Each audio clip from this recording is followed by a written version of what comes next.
Good morning. The House Criminal Justice Committee will come to order. Would the clerk please take attendance? Chair Hope. Here. Representatives Andrews. Here. Carter. Green. Young. Here. Arbit. Devendorf. Here. Cerniglu. Here. Filler. Yes. Mueller. Here. Bezat. Here. Harris. Here. Begall. Here. Madam Chair, you have 10 members present. You do have a quorum. Thank you. Representative Andrews moves to adopt the minutes from the May 14th meeting. Without objection, the minutes are adopted. And before we begin today, I'd like to make an announcement that anyone who would like to speak during testimony must turn in a white card to the clerk. We'll now hear testimony on House Bills 5587, 5588, 5589, 5590, 5591, 5592, and 5593. And Representative Young, go ahead and get started whenever you're ready.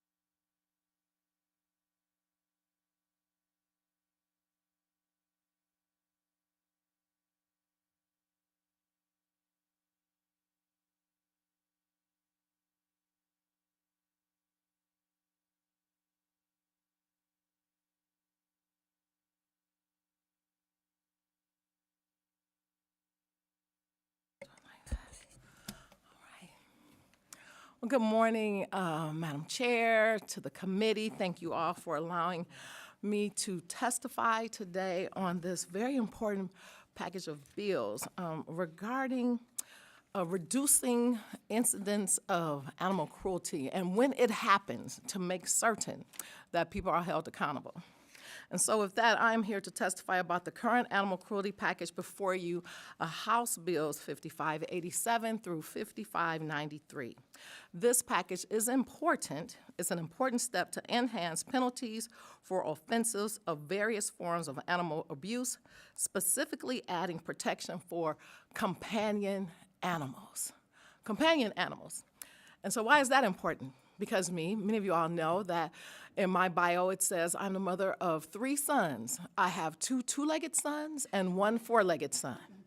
And that four-legged son would be Spirit. And Spirit has been a part of the family since 2010. And to even think about Spirit only being considered like an inanimate object when it comes to abuse just doesn't seem right to me. And so that's one of the reasons that we're looking to add protections for our companion animals. This bill package adds companion animals to several scoring offense variables provisions, thus allowing abuse of animals to increase the sentences. Our society increasingly recognizes the intrinsic value of animals. They are not mere properties. Rather, they are companions, helpers, and sentient beings. Currently, about 62.4% of Michigan residents are pet owners, and just over 40% of Michiganders have a pet that happens to be a dog. When it comes to companion animals, there are an estimate 500,000 service dogs in the United States. These are the companion animals who provide services to assist their humans with issues like depression, seizures, and other cognitive diseases like Alzheimer's. My bill, House Bill 5587, amends the Code of Criminal Procedures Offense Variable 3, dealing with physical injury to a victim, adding companion animals to this variable, and providing the following number of points. And it gets a little tricky, but this is it. If a companion animal was killed, 50 or 25 points. 50 points if the death of a companion animal results from the commission of a crime and killing a companion animal is not the sentencing offense. 25 points if the death of a companion animal results from the commission of a crime and the offense involves the operation of a vehicle, vessel, a snowmobile, aircraft, or locomotive, and the individual is impaired by specific amounts of alcohol or controlled substances. life-threatening or permanent incapacitating injury occurred to a companion animal, 15 points. Bodily injury requiring medical treatment occurred to a companion animal, a 5-point. This bill is also tied to House Bill 5588. These animals who provide needed care are better protected by Bill 5877, along with the other bills in this package. We must take care of our companion animals that care for humans like ourselves. I encourage you to support this package. And now I'm going to turn it over to one of my good friends and colleagues here. I'll turn it over to Ann Griffin, the Director of Advocacy for Michigan Humane. We have worked very closely on this package, and thank you for being here, and thank you all for listening. Thank you, Representative Young and Chairwoman Hope and members of the committee. Thank you for this opportunity to testify in support of House Bills 5587 through 5593. These bills, as you know, would amend the Michigan sentencing guidelines so that more appropriate sentences are generated in cases of felony animal cruelty against companion animals. The Michigan sentencing guidelines are not mandatory. However, sentencing courts are required to determine the guideline range and take it into account when imposing a sentence. The current sentencing guidelines fail to generate appropriate sentences for felony animal cruelty unless the defendant is a habitual offender or has a prior record. Consider the 2023 case involving Bear, a Labrador retriever belonging to Samantha and Justin Olds. Bear wandered onto the Olds neighbor's property. The neighbor, Thomas Middaugh, shot and killed Bear and then dismembered his body, hiding his remains in a box in his barn. Middaugh pleaded guilty to third-degree animal cruelty, a 4-year felony, and was sentenced to 60 days in jail with 2 days credit and 24 months of probation. The 28th Circuit Court judge who sentenced him said he was constrained by Michigan's sentencing guidelines and is quoted as saying, "If you don't like it, contact your legislature." That is exactly what we did, and we are grateful to Representative Young and the bipartisan group of sponsors, including Representative Pais, Representative Carter, Representative Cerniglu, Representative Aragona, Representative McFall, and Representative Outman, and the co-sponsors who introduced the bills and to this committee for hearing them. Michigan statute prohibiting cruelty to animals prohibits the most heinous acts that could be committed against an animal, including knowingly killing, torturing, mutilating, maiming, disfiguring, or poisoning an animal. The anti-cruelty statute was amended effective March 21st, 2019, to create 3 degrees of animal cruelty felonies. In recognition of the connection between violence against humans and animal cruelty and the human-animal bond, first and second-degree animal cruelty criminalize cruelty against companion animals, including situations where an abuser threatens or harms a companion animal, quote, with the intent to cause mental suffering or distress to a person or to exert control over a person, unquote. These amendments came with longer potential sentences, including a maximum sentence of 10 years for first degree, 7 years for second degree, and 4 years for third degree felony animal cruelty. Previously, the statutory maximum sentence was 4 years. Unfortunately, despite the longer sentences that are available under the statute, unless a defendant has a prior criminal record, Michigan's current sentencing guidelines fail to generate prison or even jail time for felony animal cruelty. The amendments these bills would make to the sentencing guidelines will help to effectuate the changes to Michigan statute prohibiting cruelty to animals. These changes apply only to companion animals. No new crimes or penalties are being created. In order to determine a defendant's sentence under the sentencing guidelines, scores are calculated based on the defendant's prior record variables, or PRVs, and offense variables, or OVs, for the crime. The intersection of the PRV and OV scores are then located on the appropriate sentencing grid, which is determined by crime class. OVs relate to the seriousness of the offense, and the applicable OVs are determined by crime group. Felony animal cruelty falls into the crimes against property crime group. These bills would amend 3 of the OVs in the crimes against property group, OVs 1, 3, and 9, to provide for points to be assigned in cases involving cruelty to companion animals at roughly half the rate of points given in cases involving human victims. These bills would also add 2 OVs from the crimes against a person crime group, OVs 7 and 11, and amend them to assign points in cases involving cruelty to companion animals at roughly half the rate of points given in cases involving human victims. You have our written testimony, which includes a hypothetical example of a first-degree felony animal cruelty case and how the OVs would be scored under the current sentencing guidelines and under our proposed changes. And as you will see, even though these changes would result in a significant increase in the defendant's OV score, the sentence generated would still be just a fraction of the maximum potential 10-year sentence because the hypothetical defendant has 0 PRV points and is not a habitual offender. While these proposed changes to the sentencing guidelines would bring about, in effect, a modest change in the potential sentence for a first-time offender, it would give law enforcement and prosecutors more options in addressing these serious offenses, which would appropriately increase for defendants with prior convictions. The potential for some jail or prison time for a first-time offense sends a message that these crimes are significant. These defendants pose a risk to community safety for both people and animals. Animal cruelty is a predictor of current and future violence, including crimes of assault, rape, murder, elder abuse, domestic violence, and child abuse. Enforcement, including imposing meaningful sentences when defendants are found guilty of felony animal cruelty, is critical to the value of our animal protection laws, community safety for both humans and animals, and the administration of justice. And for these reasons, we respectfully request your support for House Bills 5587 through 5593. And I think at this point, I'd like to turn things over to my friend and colleague, B. Friedlander from Attorneys for Animals, who has some additional remarks. Thank you, Ann.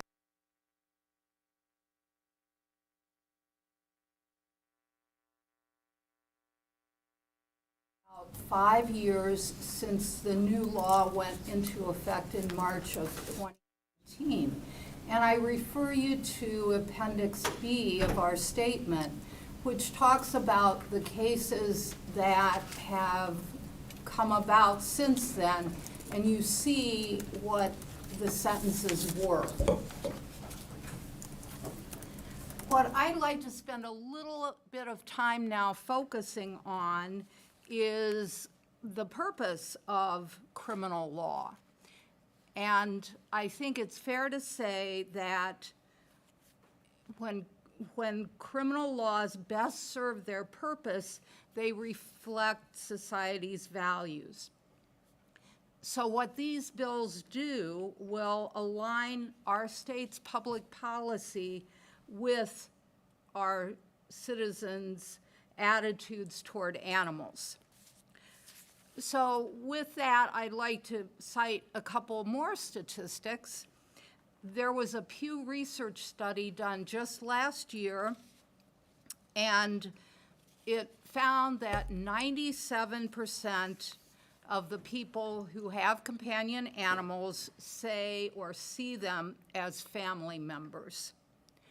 51% of them not only see them as family members, but as much a part of their family as a human member.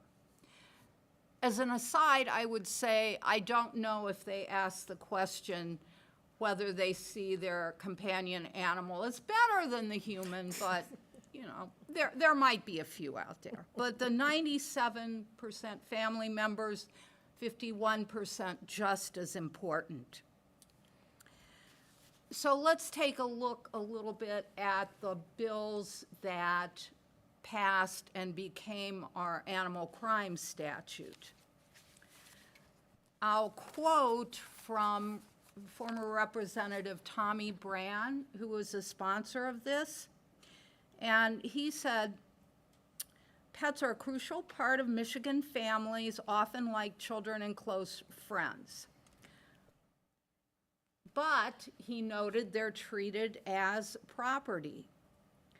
And so he decided that we needed to strengthen our animal cruelty laws, which the bill does. However, the sentencing guidelines, as we found over the last 5 years, just do not reflect what the legislation was to do and what our values are. And I will end with just one sort of factoid for your consideration. If you take a look at the legislative analysis for that bill that became law in 2019, and you look at the House Fiscal Agency, as you know, it's a certain format, and one of the parts of these reports are arguments. And in this case, there are arguments for strengthening the law. There's no arguments against. So we're here to ask you to align the sentencing guidelines with the overwhelming evidence of what the intent was. We're not here to say everyone belongs in jail, but we urge you to pass this bill package. Thank you. Then, do you want to go ahead and, oh, I believe we do have someone that also Yes, wants to testify via Zoom. I just wanted to mention that, Dr. Shapiro. Yes, Dr. Shapiro, please go ahead whenever you're ready. Oh, thank you. Thank you to this committee for considering this important legislation. My name's Ken Shapiro. I'm a clinical psychologist by training. In the 80s, I founded a think tank on animal issues, the home office of which is in Ann Arbor. I've been working on the issue of animal abuse and its relation to human violence since the early 90s. I helped develop the Anacare approach, a published psychotherapeutic intervention for adults and juveniles who have abused or at risk of abusing animals. We're currently developing a self-directed online psychoeducational diversion program for adults. Animal abuse is not a new phenomenon, of course, nor is the idea that it is associated with violence to humans. What is new in the past 3 decades is the development of a robust body of research that demonstrates what's called the link. The finding is that animal abuse and human violence and antisocial behavior generally co-occur. Where you find one, expect to find the other. This association is called the general deviance theory, as animal abuse and human suffering occur together, making policy that reduces either one will likely reduce the other.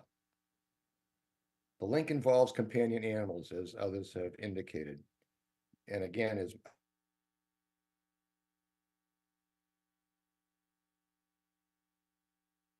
others have indicated, most caretakers consider these can be treated, and the ways they in turn interact has a major impact on all of the members of a family, animals and humans alike. This is dramatically the case where there is animal abuse.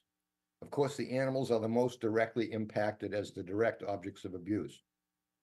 One policy addressing the animals directly is that all 50 states now have felonized at least the more egregious forms of animal abuse. Also, in 40 states, pets can be included in domestic violence protection orders.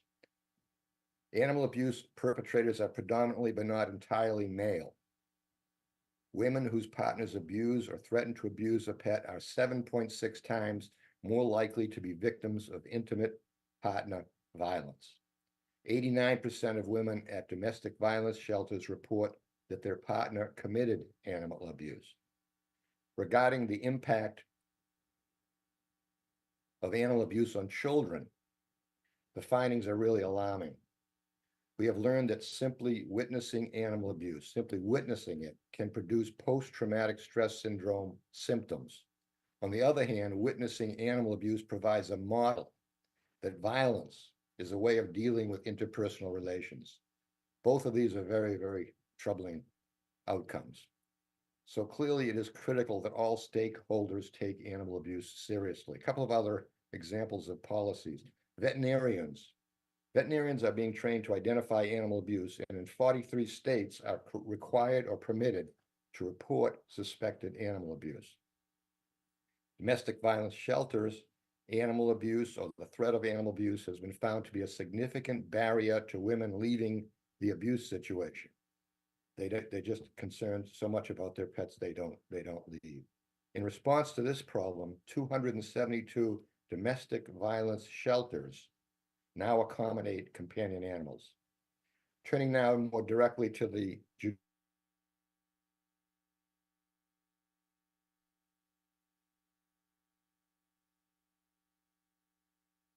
judiciary and criminal justice systems policies are the object of the proposed legislation among degrees of harm and injury to animals. It is clear from the literature that individuals who commit more egregious animal abuse and have a history of recurrent deviant behavior have a greater risk of further animal abuse, human violence, and other antisocial behaviors. Also, these individuals are less responsive to even the most intensive forms of psychological intervention. A 2019 amendment to a Michigan statute created 3 degrees of animal abuse felonies. The currently proposed legislation amends sentencing guidelines to provide punishments appropriate to the varying degrees of abuse. The guidelines so amended also provide some equivalence in penalties for crimes against humans and against animals, consistent with the fact that these crimes are linked. The person who kills the dog is more likely to abuse his or her partner. I hope these brief notes on the issue are helpful as you consider the current legislation. I'm available for any questions you might have. Thank you. Thank you, Doctor. I'm looking for questions from committee members. Representative Bazat. Thank you, Madam Chair. I like this package. Thanks, Rep. Young, for bringing this forward. I had a couple situations. I was working on similar stuff last session. Dogs that attack other dogs, renters. Is there anything in here that addresses that issue at all? And then the other thing I'd like to know is the prosecutors. We worked with the Prosecutors Association, and they said what you said earlier, is that there's not enough strength in these laws, and they couldn't do anything with my particular situation. She did get a civil action against the person for $10,000. Dog jumped the fence, killed her little dog, and the renters, the landlord, the renters really didn't care about it. So there's no strength there for the prosecutors. Is any of this addressed here at all? So regarding your first question, dog-on-dog violence, that's not covered in this legislation. No, that would be covered by the dangerous animal statute in Michigan. Yeah, It'll be it something needs else, some but I guess revision. we can Right. look at that, a little bit later. But it's not covered in this right now. And to address your second question, if I may, the Prosecuting Attorneys Association of Michigan is in support of this bill package. Any other questions from committee members? Representative Breen? Thank you, Madam Chair. Thank you for bringing these bills forward. I think there's a special place in hell for people who hurt animals in such a vicious manner. And I'm wondering, how do these penalties compare to other states? So that is, that's a variable that I don't have statistics for off the top of my head. I can do some research and get back to you. Every state has its own sentencing guideline structure.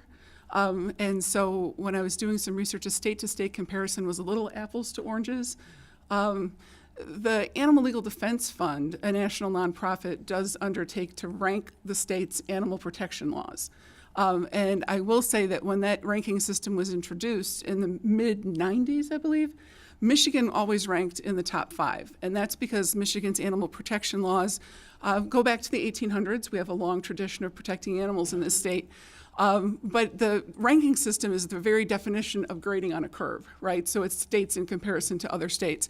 And Michigan, I'm sorry to say, as of the 2023 rankings, dropped to the middle tier of the ranking system, meaning that there are a number of other states that are surpassing Michigan right now in terms of their animal protection laws.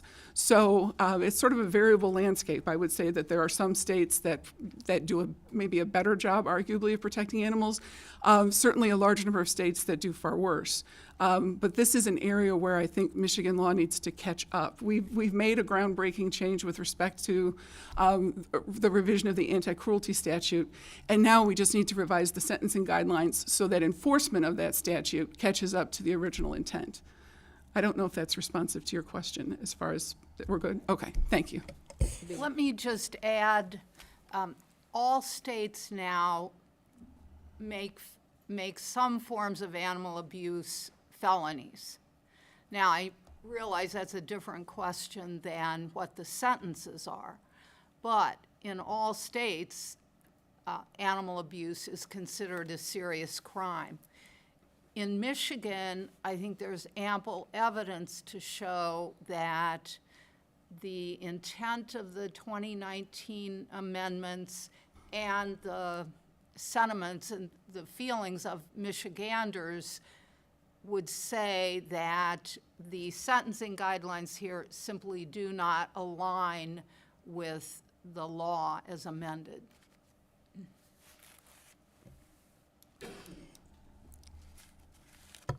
Any more questions from committee?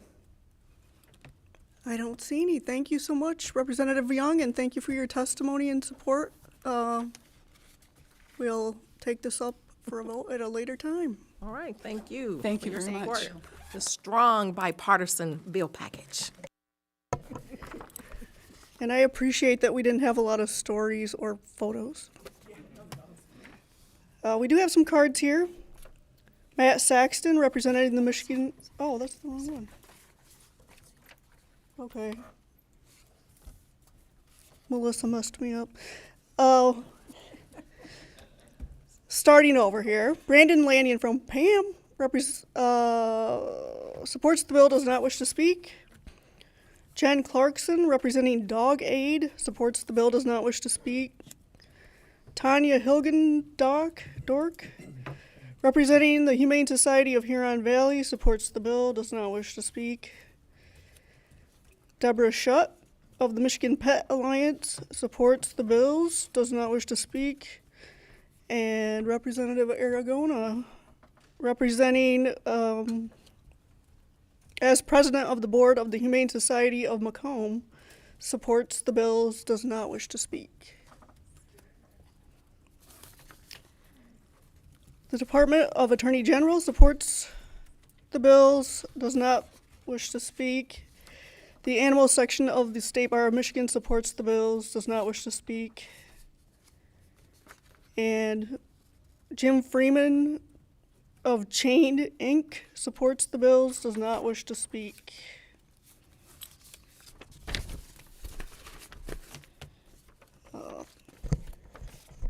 Turning our attention now to the intimate deepfake bills on which we heard testimony last week.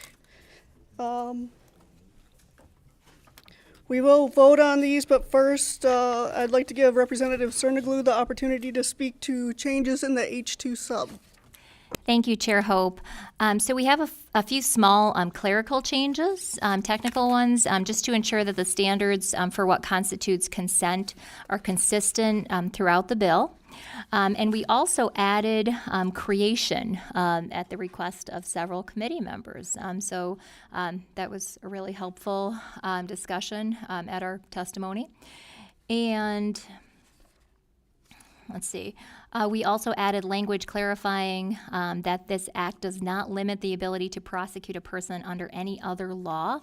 And this was done to ensure that the bill won't conflict with Michigan's existing child protection laws, because we also talked about having specific provisions for children. But we, in consultation with the Attorney General's office, decided that we did not want to put those in here because the child protection laws already cover that, and they have very strict penalties, and they are very strong. So we would want people to be charged under those laws and not this particular law that we're creating. But we are going to continue looking at those child protection laws to see if there's anything that we can do to make those stronger in light of this new technology. But we are confident that it does already include that. So those are the changes that we made based on conversations since the last hearing. And I'm happy to answer any questions on those changes. Representative Devendorf has a question. Thank you. I just wanted to thank Representative Cerniglu for passing these bills at the beginning of our political careers. I think that keeping up on this technology is going to be really important for a lot of women and femmes who are in political positions, but really anybody. So thank you very much, and thank you, committee, for supporting this. Now we have a card of support from Matt Saxton of the Michigan Sheriff's Association, who supports the bills, does not wish to speak. Representative Carter moves to adopt the H2 substitute for HB 5569. Madam Clerk, please call the vote. Chair Hope. Yes. Representatives Andrews. Yes. Carter. Yes. Breen. Aye. Young. Yes. Arbit. Devendorf. Yes. Cerniglu. Yes. Filler. Yes. Mueller. Yes. Bazat. Yes. Harris. Yes. Bagol. Yes. Madam Chair, you have 12 yeas, 0 nays, and 0 pass. The substitute is adopted. Thank you. Representative Breen moves to report HB 5569 with recommendation as substitute H2. Madam Clerk, please call the vote. Chair Hope, Yes. Representatives Andrews, Yes. Carter, Yes. Breen, Aye. Young, Yes. Arbit, Devendorf, Yes. Cerniglu. Yes. Filler, Yes. Mueller, Yes. Bazat, Yes. Harris, Yes. Bagul. Yes. Madam Chair, you have 12 yeas, 0 nays, and 0 pass. The motion prevails. Thank you. I'll take a motion to report HB 5570 with recommendation. Representative Filler so moves. Madam Clerk, please call the vote. Chair Hope, Yes. Representatives Andrews. Yes. Carter, Yes. Breen, Aye. Young, Yes. Arbit, Devendorf, Yes. Cerniglu, Yes. Filler, Yes. Mueller, Yes. Bazat, Yes. Harris, Yes. Bagul. Yes. Madam Chair, you have 12 yeas, 0 nays, and 0. Moves to excuse absent members. There being no objection, this motion passed by unanimous consent. And there being no further business before the committee will stand adjourned.